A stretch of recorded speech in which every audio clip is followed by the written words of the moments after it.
I am here to welcome you on behalf of the Community Race Relations Coalition. We are co-sponsoring this event tonight and are so pleased to have been asked to co-sponsor this event tonight. The Community Race Relations Coalition has existed in Waco for going on 18 years now. We exist to promote respect, acceptance, and inclusion for everyone in Waco. Our focus is on our local community here. And we do this through three different areas: leadership and education and socialization. We're so glad that you're here to join us tonight. We're going to find out even more about Jack Johnson, who is kind of a larger-than-life personality. And we're here to hear more about Jack Johnson from a man whose goal is to help us all understand that African American history is American history. And the Race Relations Coalition couldn't agree more. Thank you so much for being here tonight. Welcome to each of you.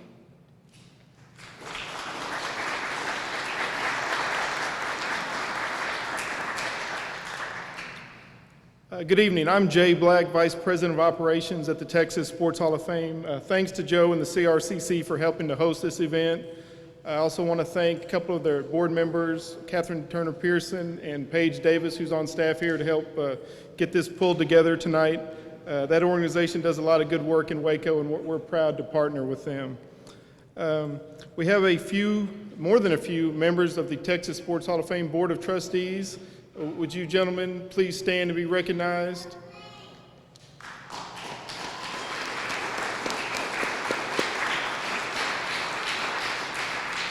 I would also like to thank State Representative Doc Anderson for being here with his wife tonight. Thank you for coming.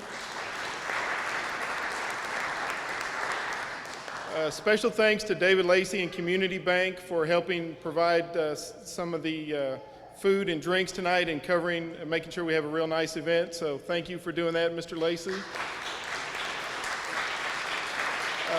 Dr. Mike Parrish from Baylor University is here, and he's written a fine book on Doris Miller. If you haven't read it, I highly recommend it. So please welcome Dr. Mike Parrish.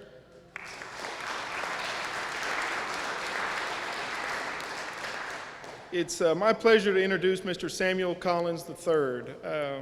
Sam has worked for years to promote Jack Johnson's memory and legacy in his hometown of Galveston.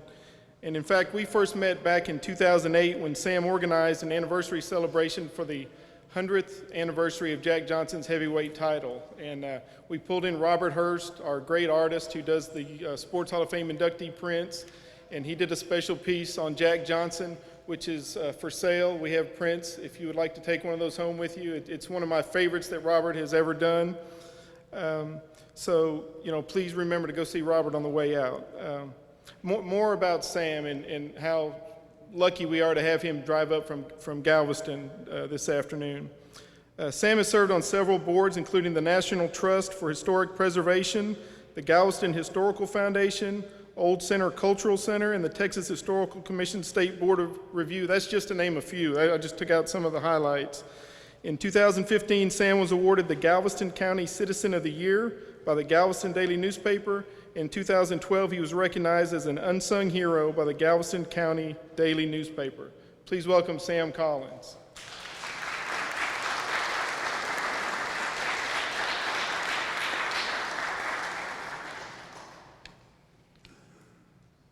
Ghost in the house. Ghost in the house. Muhammad Ali's corner man, his hype man, Boudini Brown, would often say that. Jack Johnson's here. We welcome in the Jack Johnson spirit as we celebrate this Galveston giant. The first quarter of this year, the #1 movie in America was Black Panther, a fictitious character in a fictitious place called Wakanda. My family and I went to see the movie several times, and I enjoyed it each time. But too often we don't celebrate the real heroes in our midst, and we don't celebrate the Galveston giant from the real place called Galveston, Texas. So tonight we want to just speak about Jack Johnson for a few minutes. Hopefully I'll share some things you have not heard, but much of his history, if you search it online, you can find these things. But it surprises me, and when I first met Jay and Robert, that in 2010, actually, it was the 100th anniversary of the fight of the century. And the print and the painting that we did was during the 100th anniversary of that 2010 fight. And it surprised me that Galveston wasn't really doing anything, even in December of 2008, right after Hurricane Ike. There was a lot of things going on after Hurricane Ike, so I don't think they were thinking about having a Jack Johnson party for his 100th anniversary of winning the title. But by 2010, we were starting to rebuild and come out of that. And I thought there should have been something going on or something being done. So I commissioned Robert to do the painting. We did a limited number of prints, 150, which a few are available tonight at $95, Robert told me. Tomorrow they go up to $105. So if you want a good return, you can't get that on the bank. You put 95 in today, it's going to be 94 tomorrow. No, I'm just teasing. Point being the 105-year anniversary, the price is going to go up to represent that. But not to prolong things, Jack Johnson, I'm going to go through a few pictures here. You see him in one of his fancy cars. Now, you have to remember, this doesn't look like your modern-day luxury vehicle, but when most individuals couldn't travel more than 50 miles from their place of birth, Jack Johnson was driving all over the country and traveling around the world. Of course, we know he was convicted because of the Mann Act, because of dating white females. Here's some pictures in the ring. A few more historic pictures, and that's the July 4th, 1910 fight in Reno.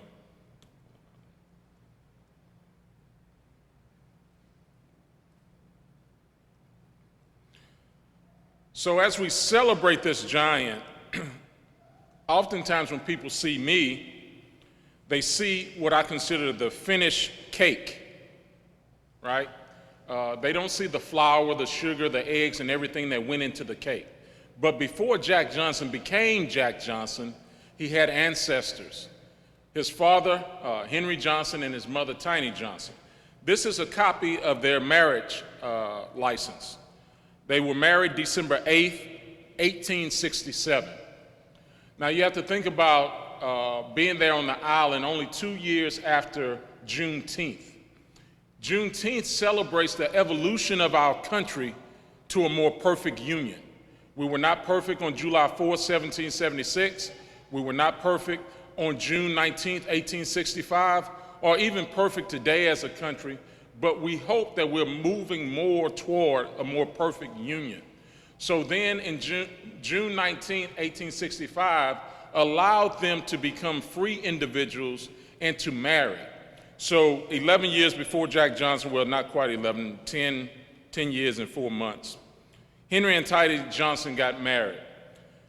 This is an 1880 census report, and I just took a screenshot instead of, the actual document is hard to read, so I took a screenshot, but you see here in 1880, Henry Johnson was 45, and some of these ages are going to be off.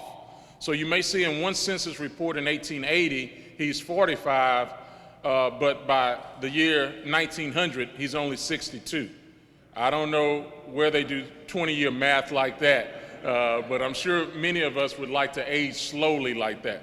But for many of the enslaved individuals, they didn't know their actual dates of birth, year or month, and some of the census records will be off by some dates. So here in 1880, it had Henry Johnson at 45, Tiny Johnson at 26, and Arthur Johnson, which is Jack Johnson, at 2 years old. He was born March 31st, 1878 on Galveston Island. At the time, the family was living on 14th Street. Henry Johnson worked. His wife was at home that time because she was having kids, but she was a domestic worker. Galveston had the first black high school in the state of Texas, Central High School, which opened in 1885. And Mr. Johnson eventually worked as a janitor in the school. Jack Johnson did not graduate from Central High School. At that day and time, many individuals didn't go all the way through high school. I believe he completed through the 6th or 7th grade. But being on Galveston Island, being raised in this port city where you have individuals coming from all around the world, Jack Johnson made friends with people that was from all around the world. He learned different languages there in Galveston, and because of this port city, bringing in so many different cultures, he was able to grow in an environment that allowed him to mingle with different cultures and individuals. So Galveston was often referred to as a free place for many of the blacks that were there, because they were able to live their lives much different than individuals further inland that lived on plantations. Of course, Galveston being an island, you wouldn't have cotton plantations or sugar plantations.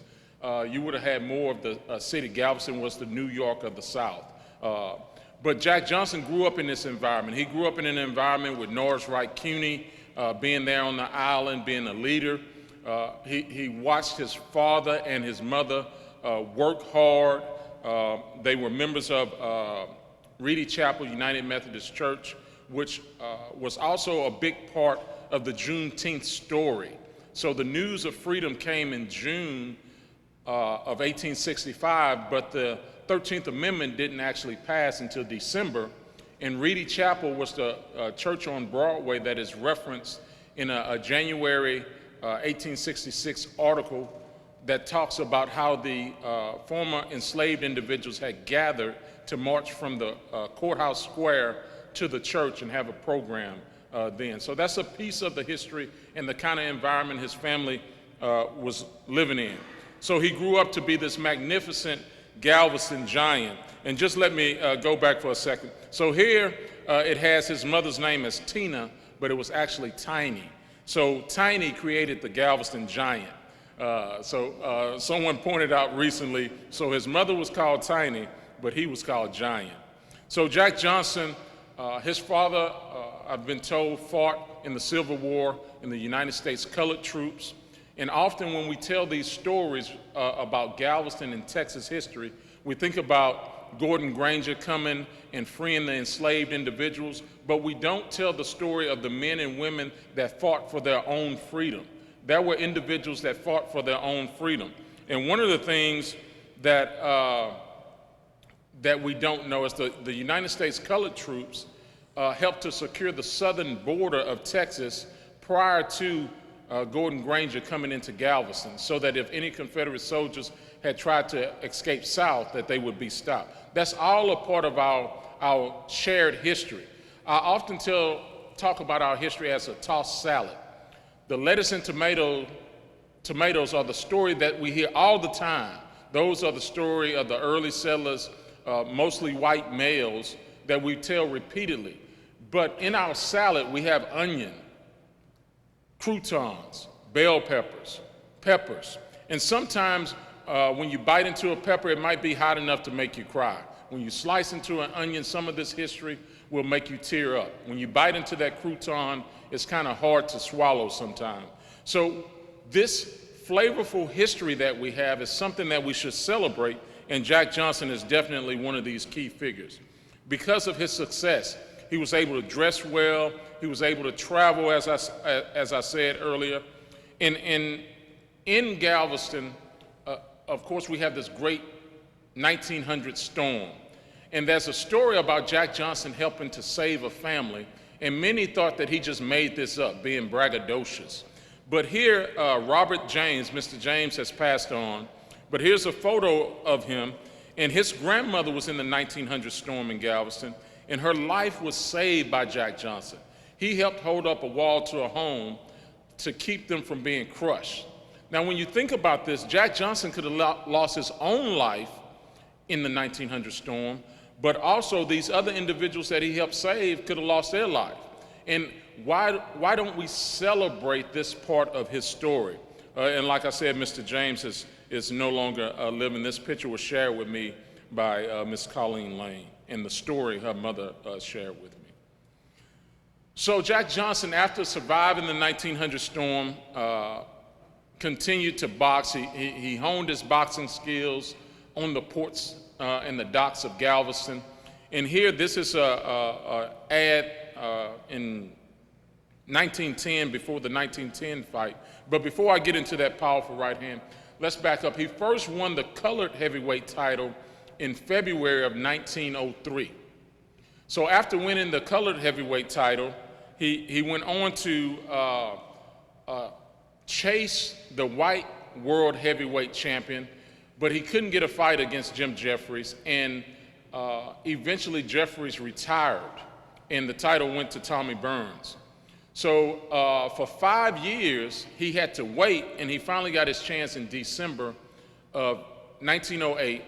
December 26, 1908, he won the heavyweight title against Tommy Burns in Sydney, Australia. And the prize money at that time, Tommy Burns wanted $30,000. I think Jack Johnson got paid $5,000, but it was that important to him that Burns received the $30,000 and lost. Johnson received the $5,000, but he got something much more important. He got the title, and then he was able to do it his way. So from 1908 until the July 4th, 1910 fight, America was looking for a great white hope. And they wanted Jim Jeffries to come out of retirement. And in the next photo you see, here's Jeffries defeated in Reno. And Jeffries said himself that not in 1,000 years could he have beat Johnson. Johnson was such a strategic defensive fighter, he didn't take many licks. And oftentimes people say Johnson was Ali before Ali. No, Johnson was Johnson, and Ali was like Johnson. And that's what we have to remember. And if you really think about it, Jack Johnson was the first world heavyweight champion. Unfortunately, because of the times, colored boxers were not allowed to fight the white champion. So even though they had the title, they really hadn't defended it against everyone. So Johnson winning the title was the first person that could claim he took on all contenders. So he truly was the first world heavyweight champion, not just the first African-American heavyweight champion. And he was the first heavyweight champion from Texas. Of course, we had George Foreman, who came along later. After winning the title, they couldn't beat him in the ring, so they went after him in the courts. And in 1913, as we talked about, he was convicted, first arrested in 1912, then convicted in 1913 of violating the Mann Act. So after being released on bail, he was able to escape through Canada with a colored baseball team, stayed overseas for 7 years on the run, so to speak, and lost his title in 1915 to Jess Willard, I believe, 1915, April 5th, 1915. So he held the title almost 7 years, because December of 1915 would have made 7 years. So Johnson, after losing the title, still wanted to come back to America, but they wouldn't pardon him, or they wouldn't allow him to come back without going to jail. So he stayed overseas. While overseas, he helped during World War I with getting information to American troops. So in, I think it's 1930, there's records of a pension payment to him when he was living in New York as a World War I vet. So that's something that he received. Many people don't talk about that. And you can go online and find that information. This is a picture of his passport. I think around 1918 and 19, he applied for an emergency passport application while he was overseas. And you can see his signature there, John Arthur Johnson, in that application. So now we move up to current day. So after well, I don't want to get all the way to the current time yet. After staying overseas, his mother died while he was gone. He eventually got homesick and came back to the States in 1920 and served 10 months of his year sentence in prison. When he got out, he's 42 years old in 1920. He still wants to fight and box. He ended up boxing up until he was 60 years old. Last month I made 47. I don't even want to box my 9-year-old. So let's think about Jack Johnson being 42 years old and still getting in the ring, still being competitive. Of course, at 42, his skills are not the same, and he took some losses. His last win was when he was 54 years old, and his last loss was in 1938 when he was 60 years old. So from that time period, and before I go into the current day, in 1946, Johnson, well, let me add this piece. I don't know how many of you know of a book called The Green Book, which was a travel guide for African Americans that was first established in 1936. The travel guide allowed individuals to know safe places, African Americans, to know safe places they could stop on the road when they traveled. And the reason that I bring that up is because in 1946, Johnson stopped in a restaurant and was so disrespected and forced to go through the back door to eat that when he left, he was so angry, he was driving fast and got into a wreck. Think about the frustration of his life ending. He had reached the pinnacle of his career. He had become the world heavyweight champion. He had attained all kind of world success.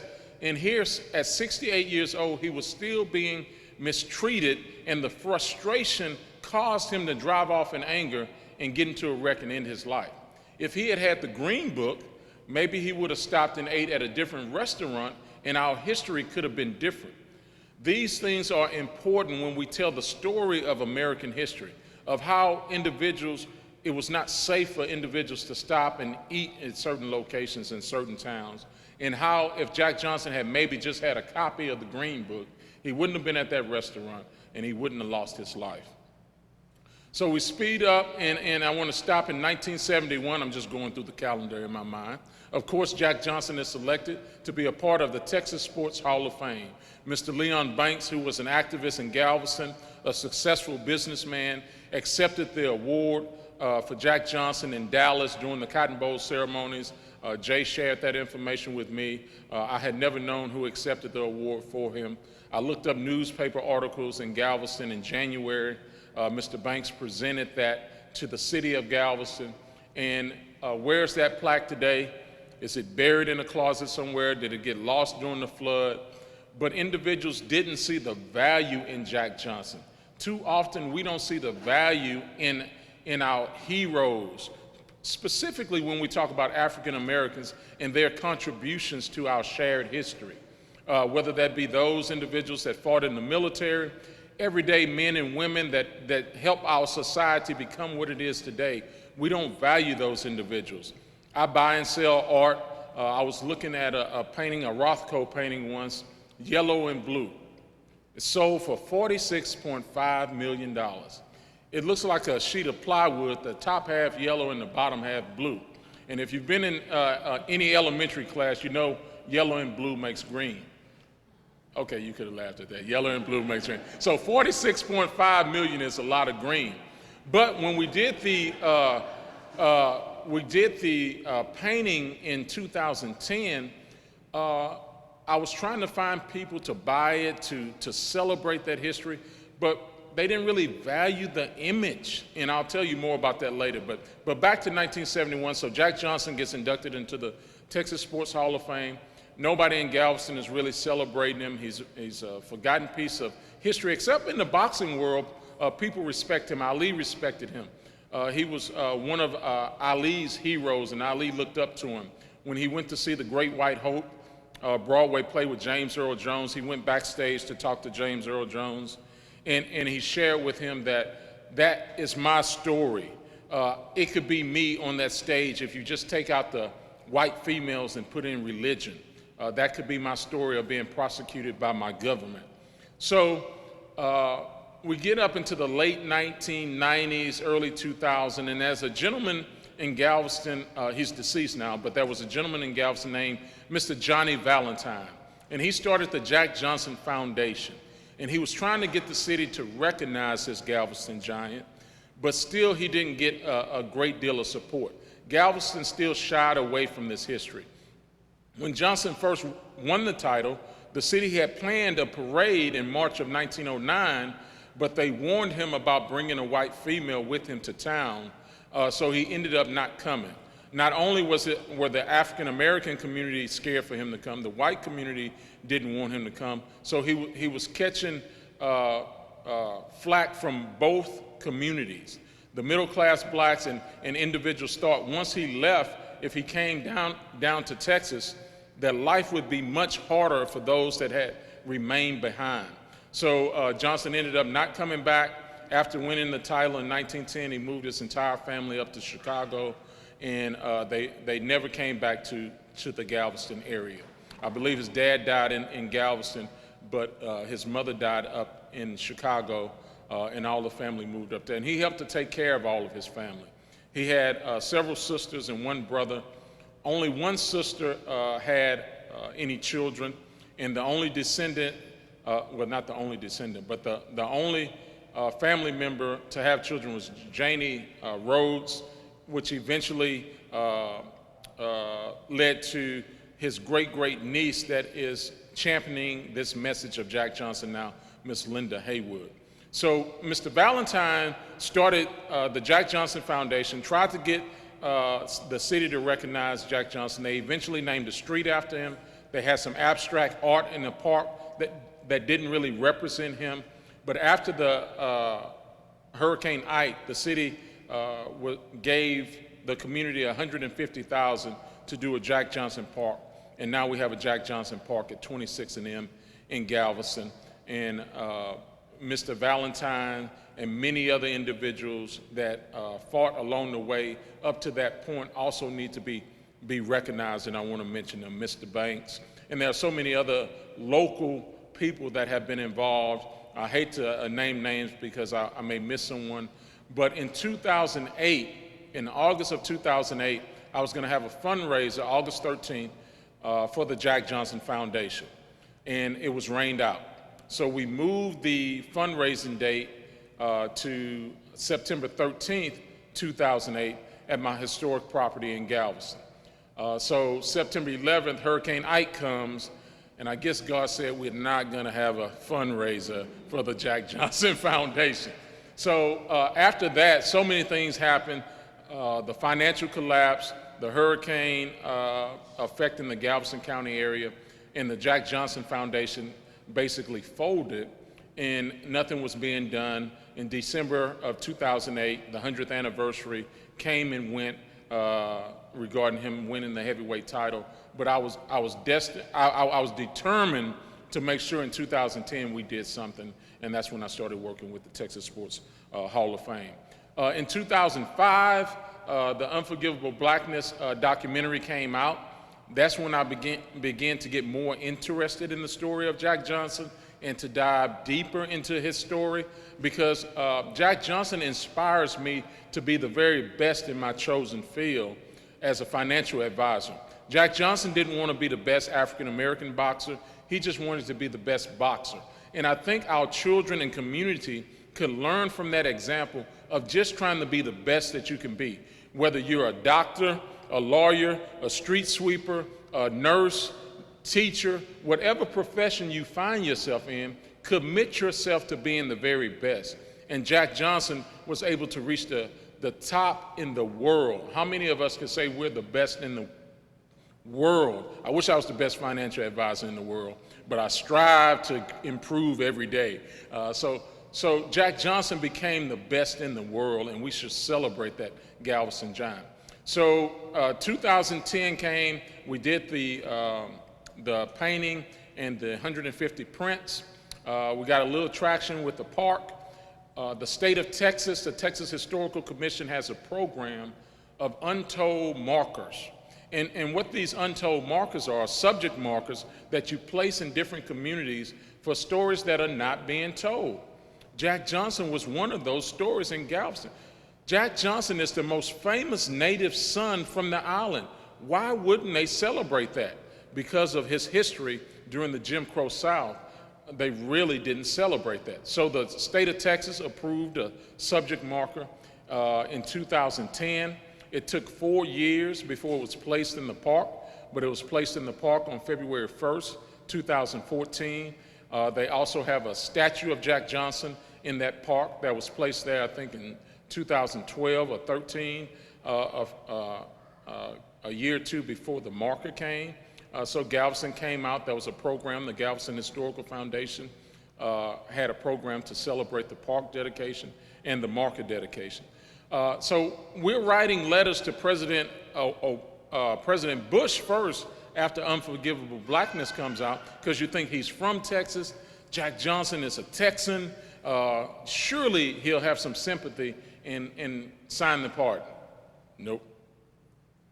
2009 comes in, the first African-American president of the United States. Surely he recognizes the contributions of Jack Johnson, and there would be no first African-American president without Jack Johnson being the man that he was in the early 20th century. So surely President Obama, who was the product of an interracial relationship, the first African-American president of the United States, he would surely sign the pardon. Of course he didn't. They said that his administration said that they didn't do posthumous pardons because they didn't think it was worthy. They were working on pardons for living individuals. The thing is, there was no number of pardons he could do. We're learning that today, that you can do any number of pardons that you want. There's no cap on that. So President Obama, as he was going out, Ms. Linda Haywood really wanted him to do it. She felt discouraged, and I told her, don't be discouraged. There's going to be a chance President Trump may do it. And in my presentation on March 29th at the Bryan Museum in Galveston, I was speaking about this very issue. And I said, President Trump sometimes does things that other presidents don't do. And with our letter writing campaign, he just may sign the pardon. And many individuals say, well, what is the motivation behind it? Why did he say? I don't care what the motivation is. We wrote letters to President Bush. We wrote letters to President Obama. They didn't do it. If you're thirsty, you're choking, and somebody's going to hand you a glass of water, you can have an attitude you're not going to accept it and just die, or you could take the water and drink it and survive. I'm trying to survive. So President Trump signs the pardon at the same time that he's saying that some athletes should be deported for kneeling during the national anthem. I do not dismiss that portion of the history of what's going on in our country and the division in our country right now. So while I thank him for issuing the pardon, I also recognize that my mother was a staff sergeant in the Marines, and she was tough before she went into the Marines. I thought she was already a Marine. I didn't know what a Marine was, but by definition, my mother was a Marine before she went into the Marines. But my mother died in 1987. I stand for the national anthem because I want to, but I believe that anyone that wants to have the right to protest peacefully in whatever fashion they choose, and they're not protesting the flag. The narrative has been changed, but I believe they should be able to express themselves however they want to. I don't kneel, but they have the right to kneel.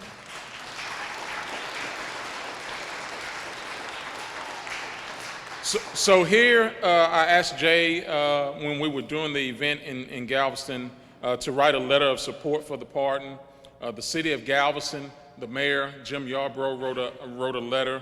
Also had the Galveston County District Attorney, Jack Rody, and there were several more letters that came from individuals and hundreds of letters from the public that we mailed prior to President Trump's tweet about his conversation with Sylvester Stallone. So I don't know if he read my letter first or he talked to Sylvester Stallone. Of course, I like to think he read my letter, but we know he didn't. It probably went in a box somewhere. But anyway, we have been trying to get this.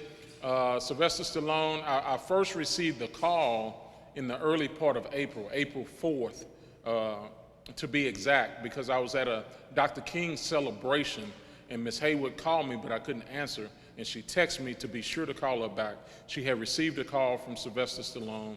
He was telling her about the process of trying to get Jack Johnson his pardon and that they were close, and she was so excited about it. I could not talk about it. I wanted to tell somebody, but I was sworn to secrecy by Ms. Haywood, and out of respect for the family, I didn't break her trust. And we kept that information behind the scenes until that tweet went out, and all of a sudden everybody was talking about President Trump's possibly pardoning Jack Johnson. And eventually on, this is Sylvester Stallone and Ms. Haywood in the White House before President Trump signed the pardon. And we all have our pens today. May 24, 2018, President Trump signs the pardon, erases the wrong that happened to Jack Johnson, clears his record, and now it's time for us to celebrate this giant. We don't have to believe in fictitious characters. We don't have to believe in fictitious places. We have the greatest state in the Union. We have the greatest historical figures in the Union. And instead of celebrating the Black Panther, we celebrate our Galveston giant, Jack Johnson.